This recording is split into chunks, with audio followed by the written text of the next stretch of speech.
उद्यापासून राज्य विधिमंडळाचं अर्थसंकल्पीय अधिवेशन 27 फेब्रुवारीला सादर होणार बजेट। कायदा सुव्यवस्थेच्या प्रश्नावरून विरोधक डागणार तोफ। नार्को टेस्टला तयार असल्याचं म्हणत अजय बारसकरांचा मनोज जरांगेंवर हल्लाबोल। आज पत्रकार परिषद घेऊन पुरावे देणार असल्याचं आव्हान।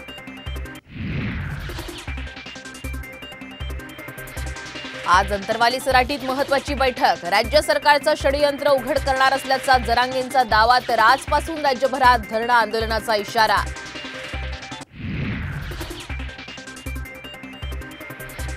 रायगडावर शरद पवारांच्या हस्ते तुतारी पक्ष चिन्हाचं जल्लोषात अनावरण। तुतारी संघर्ष करण्याची प्रेरणा देणार शरद पवार यांचं विधान।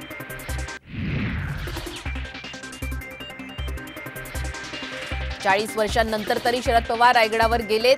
फडणवीसांचा टोला तर छत्रपतींचं नाव न घेणाऱ्यांना आज रायगड आठवला। राज ठाकरेंची टीका।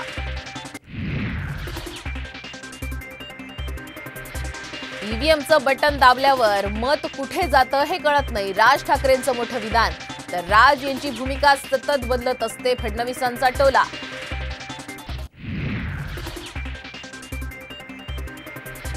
आणि वाघाच्या शिकारीबद्दल शिंदे गटाचे आमदार संजय गायकवाड यांच्यावर गुन्हा दाखल। शिकार करत वाघाचा दात गळ्यात घातल्याची कबुली होण्याची शक्यता।